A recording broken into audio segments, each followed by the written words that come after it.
kasih karunia dan damai sejahtera dari Allah Bapa kita dan dari Tuhan Yesus Kristus menyertai kita. Pura-pura gila. Siapa yang pura-pura gila? Daud. Raja terbesar yang pernah memerintah Israel itu pernah bertindak seolah-olah dia adalah orang gila. Kita akan melihat kisah ini dan kita akan belajar sesuatu dari pengalaman Daud ini. Daud mulanya adalah prajurit Saul. Dan karena kemampuannya dalam hal militer, dia diangkat menjadi kepala pasukan. Raja Saul seringkali memberikan tugas kepadanya untuk memimpin peperangan. Dan dalam setiap tugas yang dipercayakan kepadanya, dia selalu berhasil. Nah, pada suatu kesempatan, Daud pulang dari medan perang. Kemudian banyak orang menyambut dia dan memuji dia. Isi pujiannya itu begini: Saul memang hebat, raja mereka memang hebat, tetapi Daud lebih hebat. Saul membunuh beribu-ribu musuh, tetapi Daud membunuh berpuluh-puluh ribu. Nah, mendengar pujian orang banyak seperti itu, hati Saul menjadi marah, dia menjadi iri, tetapi sekaligus juga takut. Dia menjadi iri karena dia raja, tetapi yang mendapatkan pujian lebih besar daripada dia itu adalah Daud. Bagaimana mungkin seorang yang jabatannya jauh lebih rendah dari dia malah dipuji lebih hebat dari dia? Kemudian hal itu juga membuat Saul menjadi takut. Kenapa? Kalau rakyat makin senang kepada Daud, maka dampaknya adalah suatu saat nanti Daud yang akan menduduki tahta menjadi raja Israel, sedangkan Saul dan keluarganya akan tersingkir dari istana. Terdorong oleh rasa iri dan takut itulah, kemudian Saul berusaha untuk menyingkirkan Daud. Mula-mula Saul mau membunuh Daud secara langsung. Ketika mereka berada dalam satu ruangan, Saul dengan sengaja melemparkan tombaknya ke arah Daud. Tetapi walaupun lemparan tombak itu dilakukan dalam jarak dekat, Daud dapat menghindar. Dan ini terjadi sampai 2 kali. Akibatnya, Saul makin takut kepada Daud. Tetapi belum selesai. Saul memikirkan cara lain untuk menyingkirkan Daud. Caranya adalah dia menjanjikan untuk memberikan anak perempuannya untuk menjadi istri Daud, asalkan Daud mau melakukan perang Tuhan. Maksudnya, Saul meminta Daud melakukan peperangan melawan musuh, dan ini dilakukan dengan tujuan supaya Daud mati terbunuh di medan perang. Usaha pertama yang dilakukan Saul dengan cara ini gagal. Usaha yang kedua gagal juga. Padahal pada waktu itu Daud dihadapkan kepada orang Filistin. Daud dapat memenangkan peperangan. Dan kemudian anak Saul yang bernama Mikal diberikan kepada Daud. Nah, setelah Daud tinggal bersama dengan Mikal istrinya, usaha untuk membunuh Daud belum selesai. Saul mengirim prajurit ke rumah Daud untuk membunuh dia. Tetapi kemudian berkat bantuan Mikal istrinya, Daud dapat meloloskan diri. Dan sejak saat itu, Daud menjadi pelarian. Saul belum berhenti. Dia mencari Daud untuk membunuhnya. Orang-orang yang menurut Saul membantu Daud dalam pelarian dibunuh.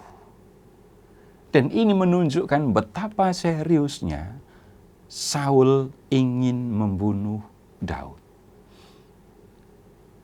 Daud yang lari sendirian harus berpikir keras bagaimana caranya bisa lolos dari kejaran sang raja yang punya pasukan.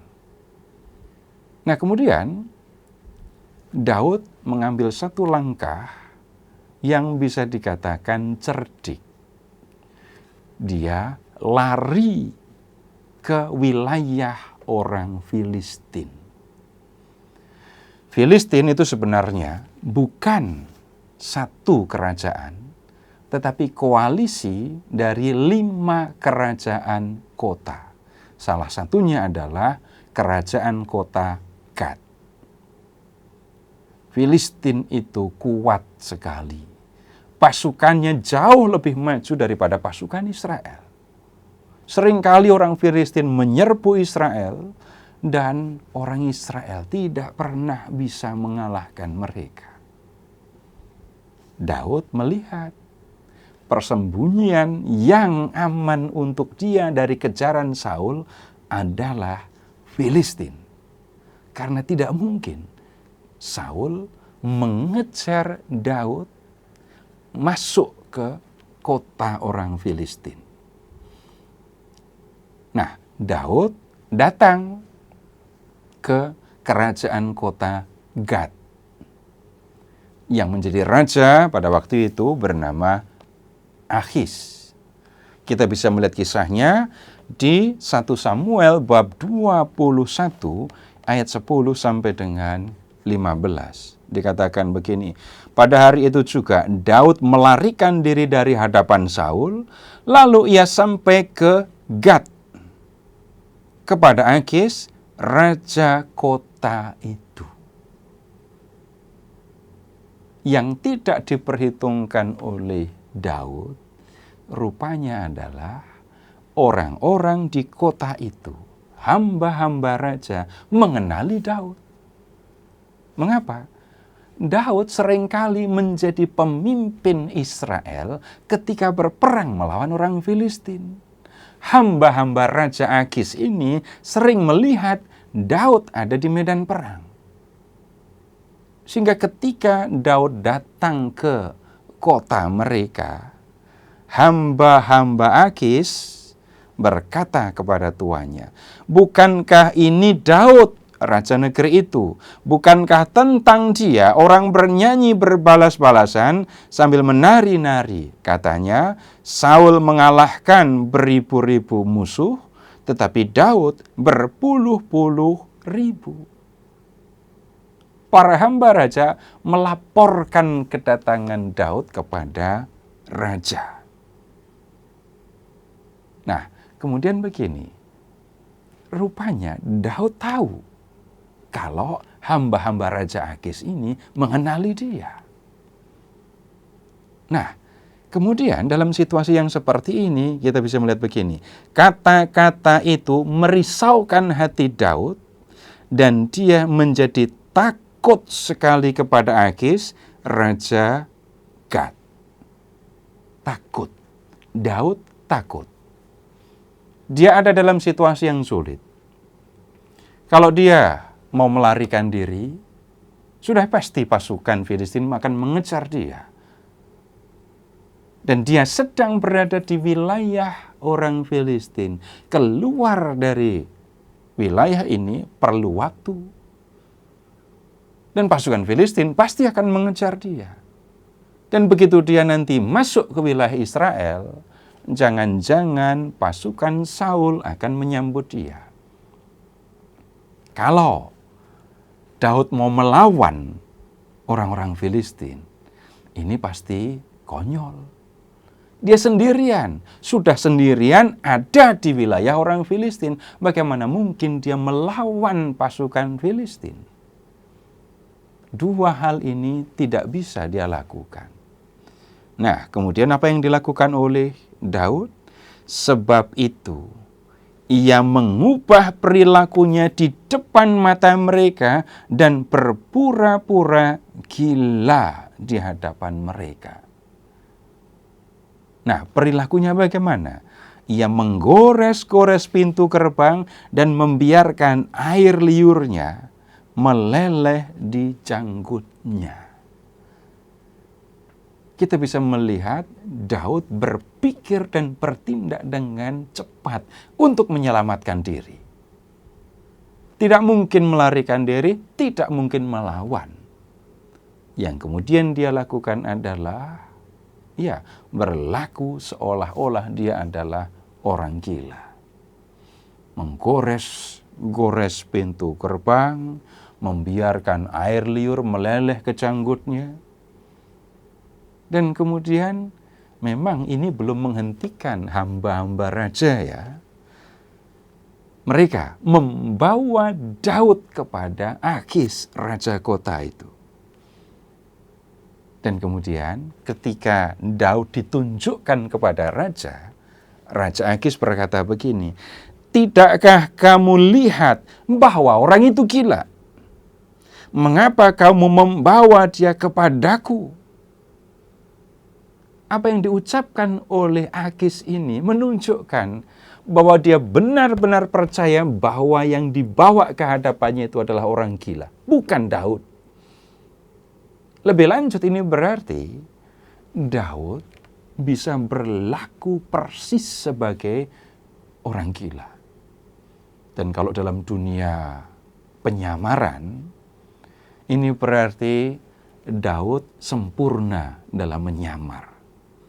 Sehingga seorang raja yang biasa memimpin peperangan sama sekali tidak menyangka bahwa orang gila yang ada di hadapannya itu adalah Daud. Malah kemudian dia memarahi hamba-hambanya yang membawa Daud ke hadapannya. "Apakah aku kekurangan orang gila sehingga kamu membawa orang ini untuk memperlihatkan kegilaannya kepadaku? Patutkah orang ini masuk ke rumahku?" Para hamba raja, tentu tidak bisa menolak ucapan raja. Kalimat yang diucapkan raja ini jelas menunjukkan tindakan para hambanya itu salah. "Memangnya aku kekurangan orang gila sampai kamu mengantar seorang gila ke hadapanku?" Nah, dengan cara yang dipikirkan dan dilakukan dengan cepat ini tadi, Daud dapat lolos dari ancaman terhadap dia. Kalau tidak, Daud akan ditangkap, bisa dihukum, bisa langsung dijatuhi hukuman mati, bisa dibunuh.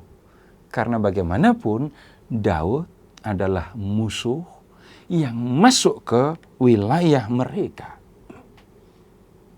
Nah, saudara-saudara, kecerdikan Daud sekaligus penyamarannya yang bisa dikatakan sempurna, ini menolong Daud untuk selamat. Selamat dari kejaran Saul karena masuk wilayah orang Filistin. Selamat dari pembunuhan yang bisa jadi dilakukan oleh orang Filistin karena dia adalah musuh yang masuk ke wilayah mereka. Nah, saudara-saudara, kalau kita memperhatikan kisah Daud ini, kita tidak perlu kemudian belajar menjadi orang gila supaya seperti Daud. Bukan. Tetapi kita bisa mengingat. Bisa jadi kita pernah ada dalam situasi yang sulit, situasi yang berat, tetapi pada saat itu juga dengan cepat kita punya ide dan mengerjakan ide itu, gagasan itu, untuk bisa bertahan, untuk bisa selamat, untuk bisa menyelesaikan soal yang kita hadapi dan perlu sikap yang cepat. Nah, saudara-saudara, kita memohon bantuan Tuhan, kita memohon pertolongan Tuhan, supaya Tuhan senantiasa menolong kita, agar sanggup menggunakan pikiran kita untuk mengambil sikap yang benar dalam situasi yang berat, dalam situasi sulit yang kita hadapi dalam perjalanan hidup kita. Terpujilah Allah, Bapa yang telah mengasihi kita, yang telah mengaruniakan anaknya yang tunggal untuk menyelamatkan kita, dan yang telah mengutus Roh-Nya yang kudus untuk menuntun kita di jalan keselamatan.